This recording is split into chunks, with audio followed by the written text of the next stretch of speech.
Le Mali se dote d'une nouvelle loi contre l'enrichissement illicite. Désormais, tout auteur de fraude ou de corruption se verra infliger une sanction allant de 3 à 5 ans de prison.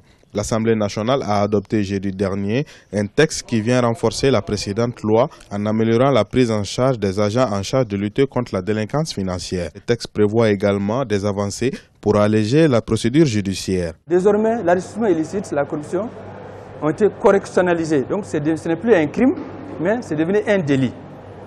Certains se sont posé la question pourquoi. On nous a expliqué que là, c'est pour un souci d'efficacité et de diligence.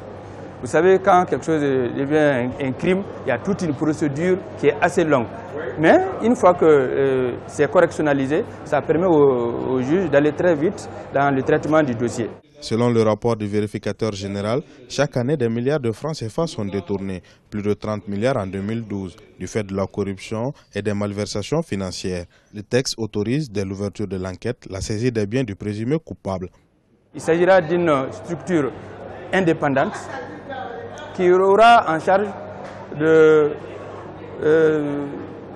coordonner toutes les activités des autres structures de contrôle. Il revient à l'accusé lui-même de prouver qu'il ne s'est pas enrichi illicitement. Donc ça, c'est une nouveauté.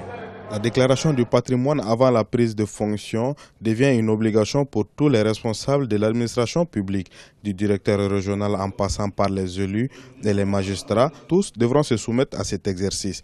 La promulgation de la loi est attendue dans les semaines à venir afin d'entrer en vigueur.